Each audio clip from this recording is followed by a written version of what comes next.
성경에 기록되어진 영적인 전쟁 중에 가장 극적인 전쟁이 있다면 엘리야와 바알 선지자, 아세라 선지자들이 갈멜산 꼭대기에서 벌였던 영적인 전쟁이라고 생각합니다.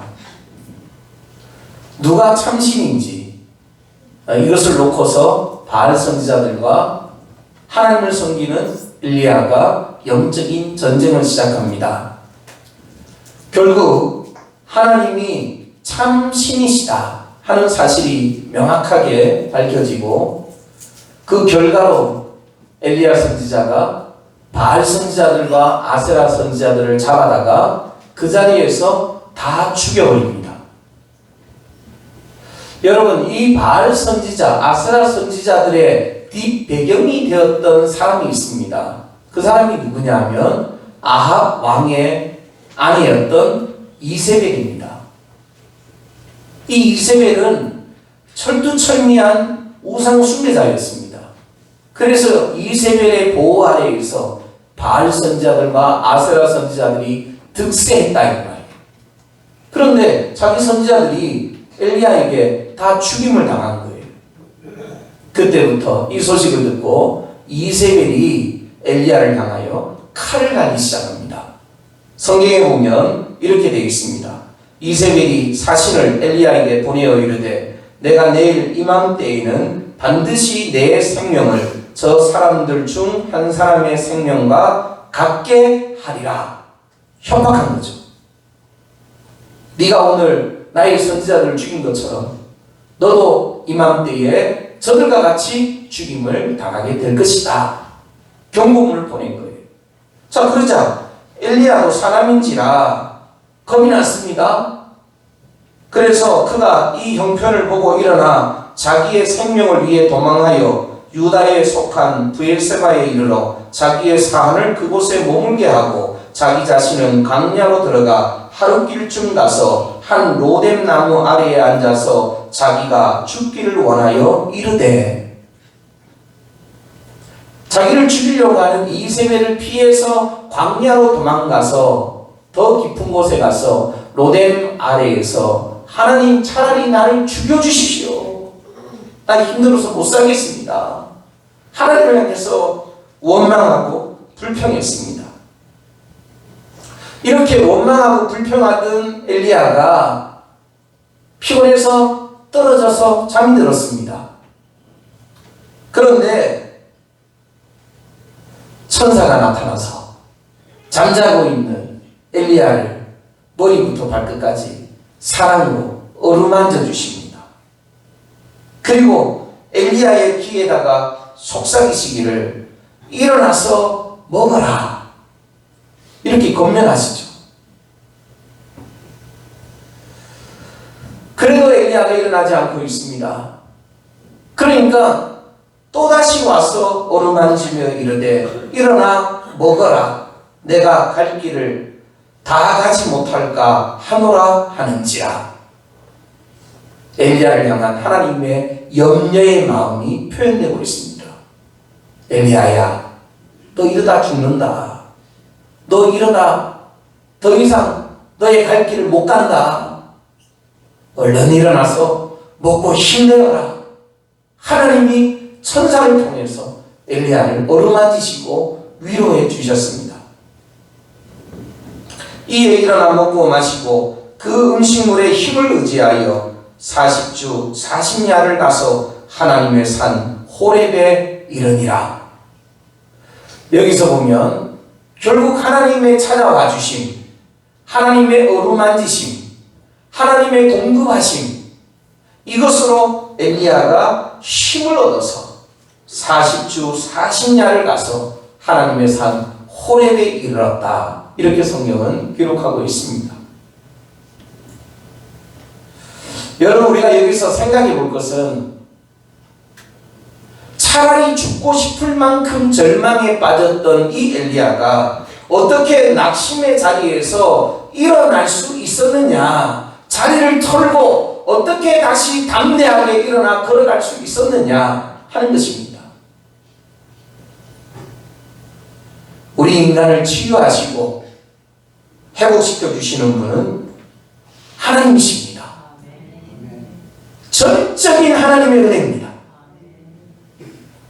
엘리야의 회복은, 엘리야의 담대함을 얻은 것은 전적인 하나님의 은혜입니다. 하나님이 쓰러져 있는 엘리야를 불쌍히 여기시고 그에게 친히 찾아오셔서 하나하나 어루만져 주시면서 먹어라. 나는 네가 쓰러질까 힘내된다. 또다시 찾아오셔서 먹어라. 힘내어라. 일어나 너의 갈 길을 달려가라. 하시는 그 주님의 한없는 은혜, 그 은혜로 인하여 죽을 만큼 절망에 빠졌던 엘리야가 다시 일어서는 담대함을 얻는 회복의 은혜를 체험하게 됩니다. 여러분, 치유하심과 회복은 전적인 하나님의 일입니다. 할렐루야. 어느 농장에 수탉이 한 마리 살고 있었습니다. 이 수탉은 매일 아침이 되면 제일 먼저 일어나서 사명을 가지고 축사 지붕 꼭대기에 올라가서 이렇게 외쳤습니다. 꼭뀨! 꼭뀨! 이렇게 몇 번 울고 나면 얼마 있지 않아서 저기에서 태양이 떠올랐습니다. 자, 이 일이 계속 반복되다가 보니까 수탉도 그렇고 그 동물농장에 살고 있는 모든 동물들도 누가 해를 뜨게 만든다? 아, 수탉이 해를 뜨게 만드는구나. 이렇게 생각하게 된 거예요. 그래서 아침마다 수탉이 축사 지붕 위에 올라가서 꼭기어 꼭기어 울면 다른 동물들은 수탉에게 고마움을 표현했습니다. 네가 있어서 저렇게 해가 뜨게 되니 참 고맙다. 이렇게 고마움을 표현했습니다. 이렇게 일이 계속되다가 보니까 수탉의 마음속에 근심걱정이 하나 생긴 거예요. 내가 만약에 병들면 어떻게 하지? 이러다가 내가 죽으면 어떻게 하지? 내가 만약에 죽고 나면 누가 저 태양을 떠오르게 할까? 내가 죽고 나면 태양도 더 이상 떠오르지 않을 것이고, 그러면 온 세상은 깜깜하게 될 것이고, 추워져서 풀은 얼어 죽고 나무들도 얼어 죽고, 그러면 이 동물농장에 살고 있는 모든 우리 친구 동물들도 다 굶어 죽지 않겠는가? 그걸 염려하게 된 거예요.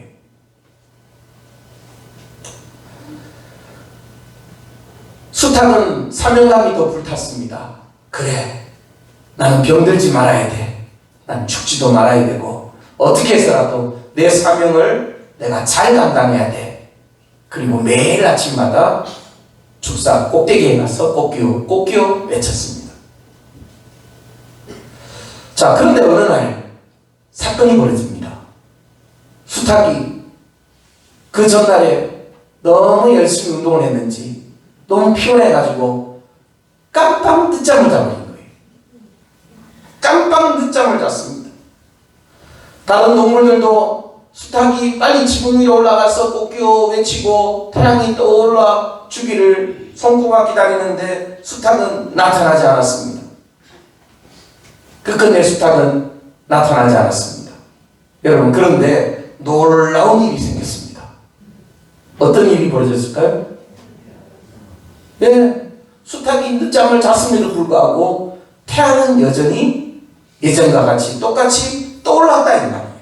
그때서야 수탉도 다른 동물들도 자신들이 쏟고 살았다고 하는 사실을 깨닫게 됩니다. 이스라엘에 이런 속담이 있습니다. 태양은 당신이 없어도 뜨고 진다 라는 속담이 있어요. 어쩌면 이 수탉 이야기가 거기에서 빚어진 이야기가 아닌가 라는 생각이 듭니다. 흔히 우리 인생들은 이 수탉과 같이 잘못되어진 생각을 가지고 살아갈 때가 많습니다. 내가 마치 이 우주 만물을 운행하고 내가 나의 모든 삶을 주관하고 나로 인해서 이 모든 것들이 이루어져 간다라고 착각하며 살아갈 때가 많이 있습니다. 그래서 자신이 없으면 이 세상이 천지개벽이 일어날 것처럼 염려하기도 하고, 여러분이 경영하고 있는 그 사업도 그래 내가 있어서 이 사업이 경영되는 거지. 여러분의 가족을 바라보면서도 그래 나같이 능력 있는 가장이 있기 때문에 우리 가족들이 이렇게 잘 먹고 잘 사는 거지. 여러분의 자녀들을 바라보면서 얘들아 그래도 아빠가 있어서 너희들이 이렇게 행복하게 사는 거야. 우리는 모든 것이 자신으로 인해서, 자신의 노력과 자신의 열심으로 인해서 이 모든 것들이 유지되어져 가고 있다라고 착각하며 살아갈 때가 많이 있습니다. 여러분 결코 아닙니다. 태양은 당신이 없어도 뜨고 진다라는 사실을 잊지 마십시오. 모든 것은 누가 하십니까? 하나님이 하십니다. 따라합시다. 모든 것은 내가 하는 것이 아니고 하나님이 하십니다. 여러분 많은 성도들이 이 진리를 깨닫지 못하고 인정하지 않기 때문에 때로는 어떤 일에 내 손이 미치지 않으면, 내 능력이 닿지 않으면 이제 모든 것이 다 끝났다라고 절망에 빠집니다. 또 반대로 조금만 잘 되면 그래 나는 이런 사람이야 그러면서 나도 모르게 교만이 머리를 들기도 합니다. 분명히 아십시오. 모든 것은 내가 하는 것이 아니고 하나님이 하십니다. 그러므로 내 인생은 누구의 손에 달려 있습니까? 하나님의 손에 달려 있습니다. 여러분 이것을 인정한다면 오늘 본문의 하나님을 향한 이 욥의 기도가 얼마나 절박한 기도인가를 우리는 잘 알 수가 있습니다.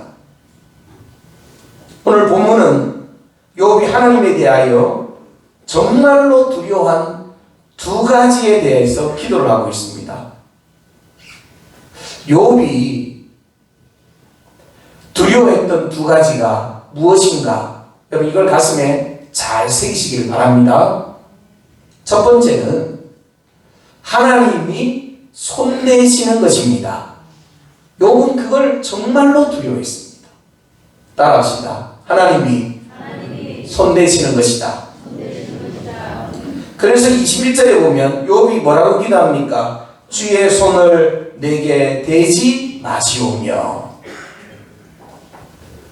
시편 32편 4절에서 다윗은 하나님이 우리 인생들에게 손을 대시는 것을 이렇게 표현합니다. 주의 손이 주야로 나를 부르시오니 내 진액이 빠져서 여름 가뭄에 마름같이 되었나이다. 이게 다윗의 고백이에요. 여러분 하나님이 여러분에게 심판의 손을 한번 딱 대시면요, 여러분의 인생이 하나님의 손에 짓눌려서 모든 진액이 다 빠져버리고 여름 가뭄에 마른 땅처럼 된다고 하는 사실을 잊지 마십시오. 하나님의 손대심이 그렇게 무서운 거예요.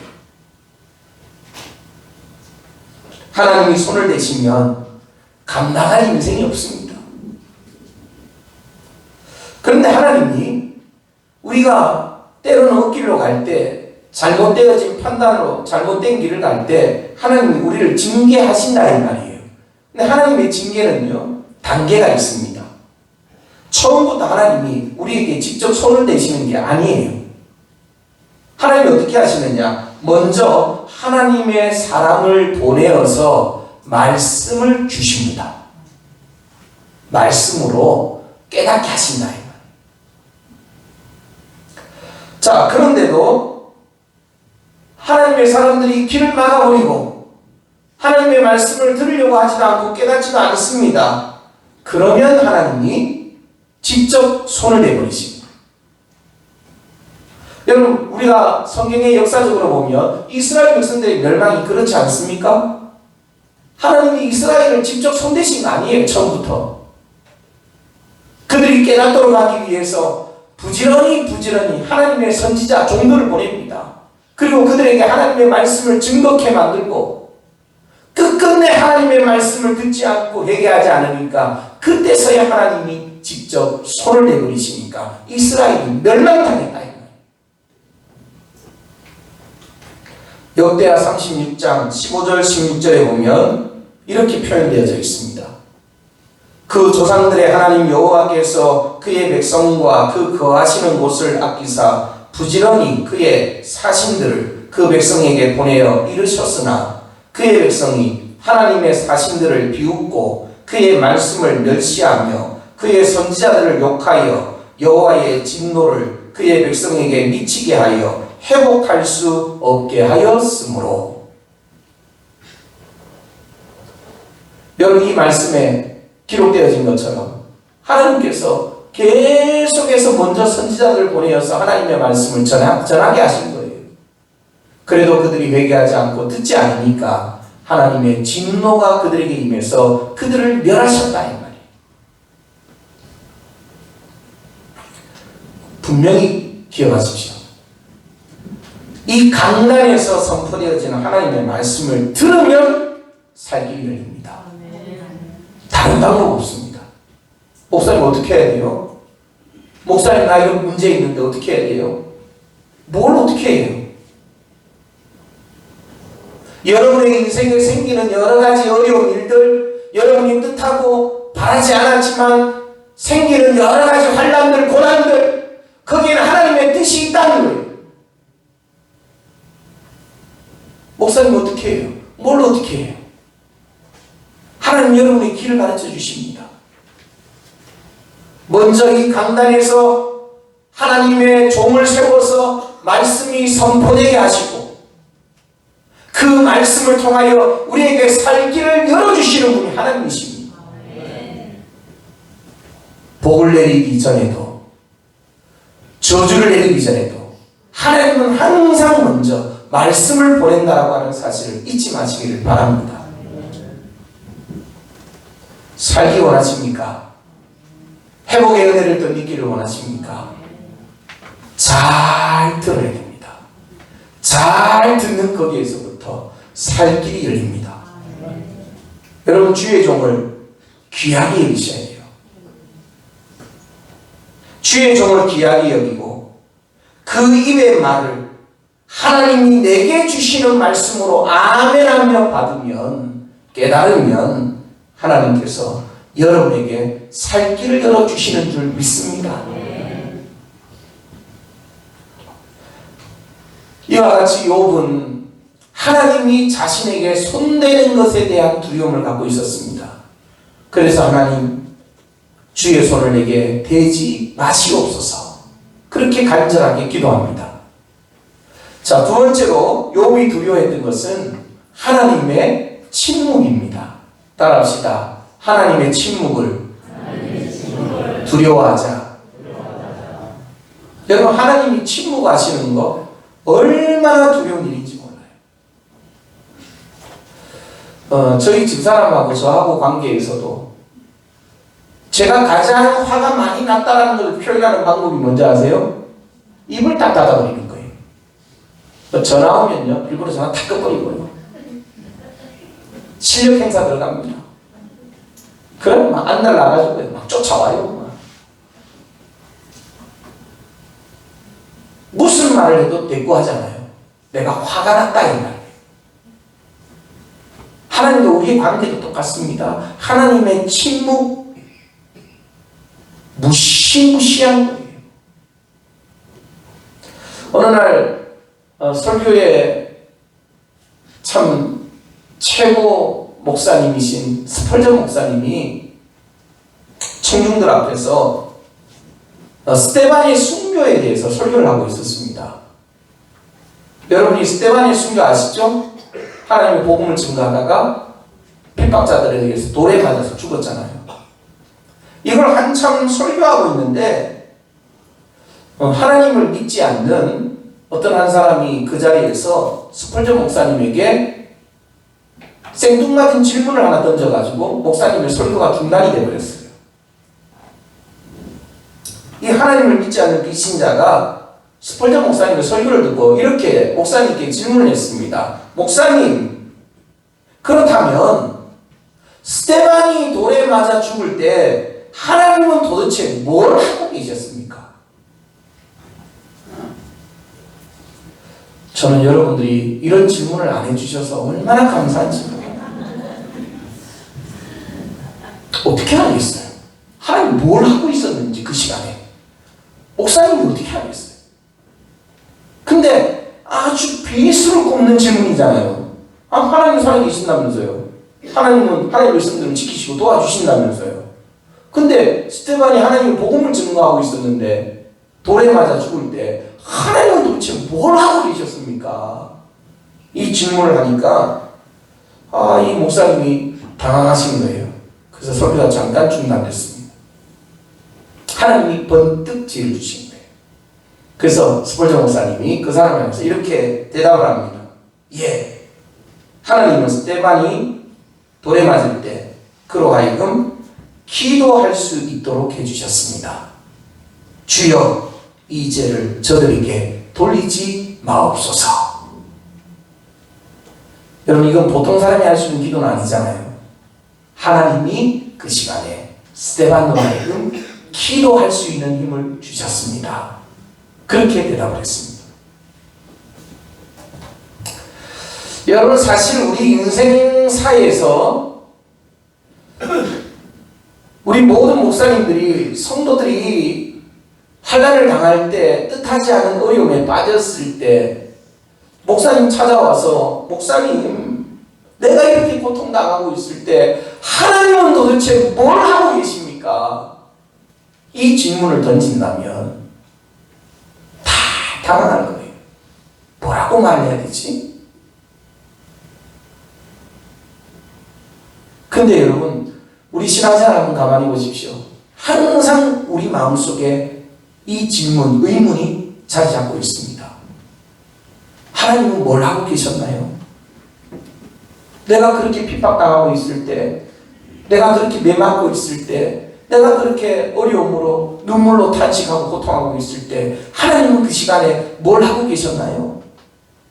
그럼 그 의문이 있지 않습니까?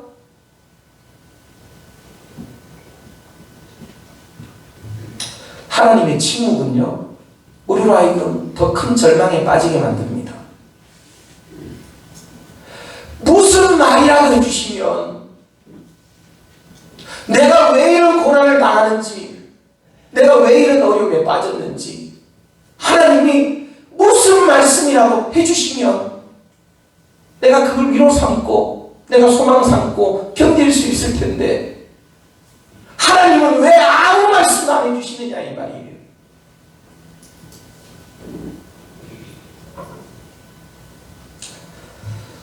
여러분, 장애인 선교단체 미랄 선교단이라고 있습니다.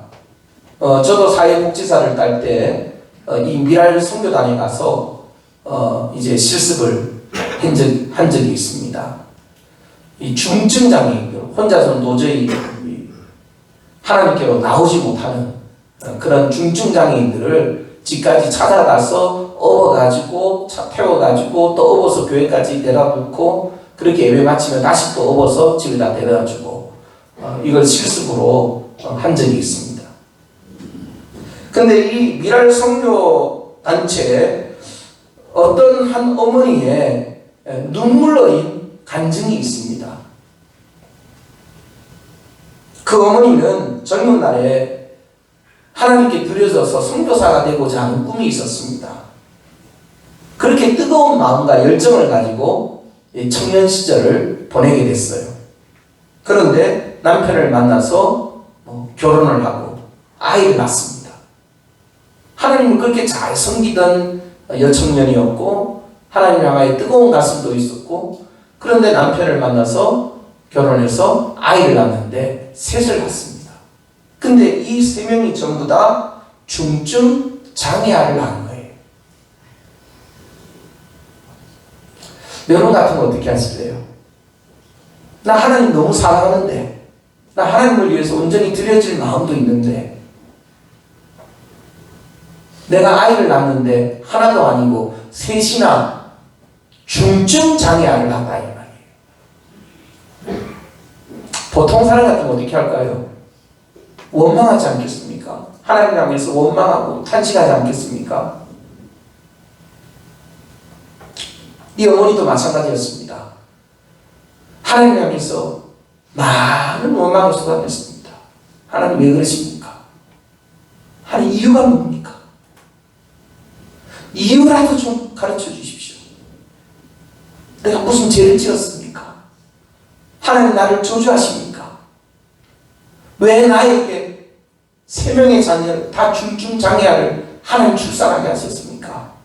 그러면서 하나님 앞에 가서 이유가 뭐냐고, 제발 이유라도 좀 가르쳐 달라고, 그래야 내가 견딜 수 있지 않겠느냐고, 그렇게 울면서 불면서 하나님께 매달려서 기도했습니다. 하나님이 그날 밤에 이 어머니에게 찾아오셔서 감동을 주시는 거예요. 그리고 마음으로 하나님이 말씀해 주십니다. 미안하구나 내 딸아, 이 세상에 꼭 보내야 할 연약한 세 명의 영혼이 있는데 너라면 잘 맡아줄 것 같아서 너에게 보냈다. 너에게는 참 미안하구나, 정말 미안하구나, 하지만 잘 부탁한다 하는 하나님의 감동이 이 어머니의 마음속에 찾아온 거예요. 하나님의 이 응답을 받고 이 어머니가요 대성통곡하면서 펑펑 울었습니다. 엉엉 울며 울었습니다. 그리고 생각했습니다. 하나님이 날 너무나도 사랑하시고 하나님이 날 너무나도 신뢰하셔서 이 땅에 꼭 와야 할 세 명의 천사를 내게 선물로 주셨구나. 이 사실을 깨닫고 나니까 자기가 돌봐야 할 세 명의 그 중증장애 아이가 자기에게 저주로 다가온 것이 아니고 하나님의 은총의 선물이었다라고 하는 사실을 알게 되어졌다는 거예요. 그래서 그걸 간증하는 거예요. 하나님이 이 새 아이를 나에게 맡기셨는데 이 아이는 나에게 저주가 아니고 하나님의 은총의 선물입니다.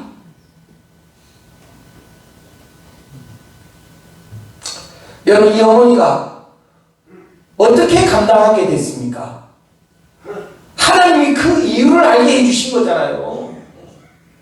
내가 꼭 보내야 될 세 명의 천사가 있는데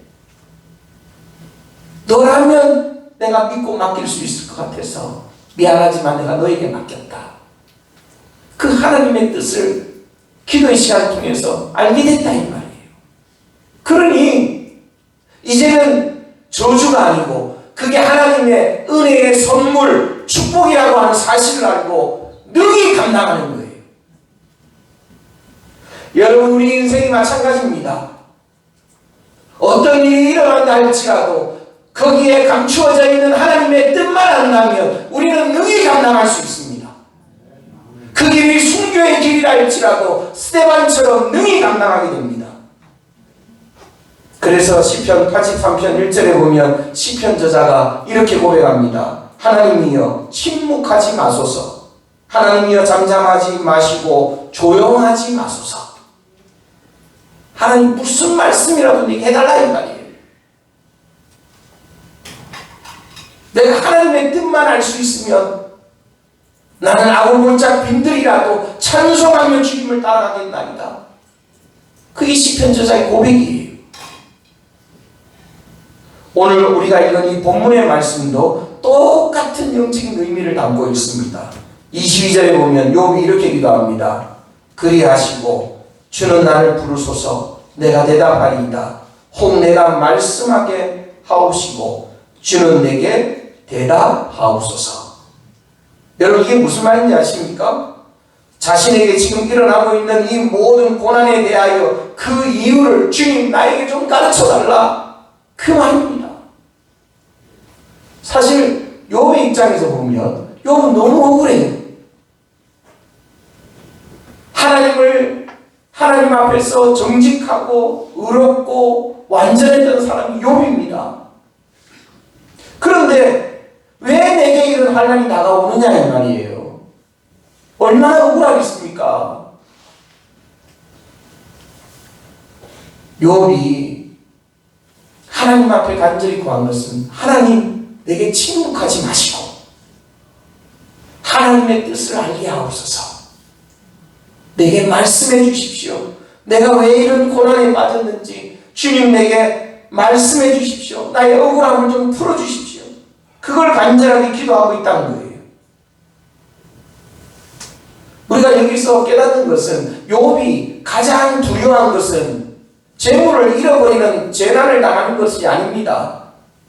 자녀를 잃어버리는 환난을 만난 것이 아닙니다. 자신의 몸이 병드는 질병을 만나는 게 아닙니다. 욥이 가장 두려워하는 것은 하나님의 침묵이라 이 말이에요. 하나님 내게 왜 침묵하십니까? 하나님의 뜻이 무엇인지 내게 가르쳐 주십시오. 그럼 내가 능히 이것을 감당하겠나이다.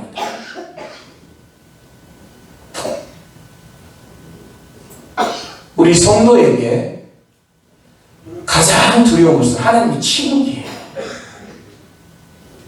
불러도 대답 없는 이유, 예배를 드려도 하나님을 느낄 수 없고 하나님을 찾아도 만날 수 없고 기도해도 뜨거움도 없고 신앙생활을 해도 아무런 감흥도 없고 하나님의 침묵, 이 침묵이야말로 우리 믿는 성도들에게 가장 큰 두려움이에요.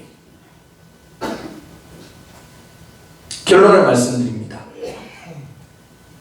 오늘 우리가 이 본문을 통해서 깨닫게 되는 것은 욥은 그 무엇보다 하나님과의 영적인 관계를 소중하게 여겼다고 하는 사실입니다. 할렐루야! 이 결론이에요. 욥이 하나님이 자신에게 손대는 것, 하나님이 침묵하시는 것, 이것을 가장 두려워했다고 했습니다. 욥은 그 어떤 것보다 하나님과 자신의 이 영적인 관계를 가장 소중하게 여기고 있다고 하는 사실입니다. 오늘 저는 우리 모든 성도들이 이 지혜를 얻기를 주님의 이름으로 축원합니다. 여러분, 돈은 있다가도 없는 게 돈이에요. 건강, 병들었다가도 하나님의 은혜면 회복되고 치유되는 겁니다. 죽을 형편도 하나님의 돌보심이 임하며 살 형편으로 바뀝니다. 그런 것을 두려워할 것이 아니고 성도가 진정으로 두려워해야 될 것은 하나님과 나와의 영적인 관계라고 하는 사실을 기억하셔야 돼요. 이 영적인 관계, 이 가치를 여러분이 아셔야 된다는 거예요. 예배를 소중하게 여기십시오. 하나님께 기도의 제단을 쌓는 그 시간을 소중하게 여기십시오. 여러분이 주님을 위하여 드려질 수 있는 그 직분을 소중하게 여기십시오. 하나님과의 그 영적인 관계, 이것이 얼마나 소중한 것인가 다시 한번 깊이 깨달으시고 하나님을 위하여 더욱더 영적인 것을 사모하며 여러분의 신앙생활에 열심히 특심이 되어지는 은혜가 있기를 주님의 이름으로 축원합니다. 기도하겠습니다. 하나님 감사합니다. 오늘 이 예배 시간을 통하여 우리 인생이 진정으로 두렵게 여기며 살아야 할 것이 무엇인가를 깊이 깨닫습니다. 하나님과 나와의 영적인 관계, 이것이 가장 중요한 일이라고 하는 사실을 알게 하시고 하나님과의 영적인 관계가 회복되면 나머지는 저절로 해결되어질 문제입니다. 오늘 이 예배 시간을 소중히 여기며 우리의 마음과 뜻과 정성을 모두 하나님께로 한 걸음 한 걸음 더 가까이 나가는 은총의 시간이 되기를 소망합니다. 하나님 앞에 진실하게 하시고 하나님의 성령의 은혜를 사모하게 하시고 하나님과 깊은 영적인 교통에 들어갈 수 있는 우리 입석중앙교회 성도들 다 되게 하여 주시옵소서. 하나님이 심판의 손을 대시는 것이 아니고 엘리야를 어루만지시듯이 이 예배 시간에 살아가는 주의 자녀들을 사랑으로 머리부터 발끝까지 어루만져 주심으로 회복함을 덧입게 하시고 우리가 하나님을 찾을 때에 내가 여기 있다 말씀하시고 응답하여 주시는 살아계신 하나님을 체험케 하여 주시옵소서. 그저 왔다 그저 가는 형식적인 예배가 되지 말게 하시고 하나님을 느끼며 체험하며 하나님께로 더 가까이 가는 은혜의 예배, 능력의 예배가 되게 하여 주시옵소서. 병든 자도 있습니다. 가난한 자도 있습니다. 문제에 걸린 자도 있습니다. 예수 그 이름에 놀라운 권세와 능력이 있는 줄로 믿사오니 이 시간에 나사렛 예수 그리스도 이름 앞에 모든 악한 일들은 떠나가게 하시고 하나님의 좋은 열매가 맺혀지는 복된 삶이 되게 하여 주시옵소서. 감사드리며 예수님의 이름으로 기도하옵나이다. 아멘.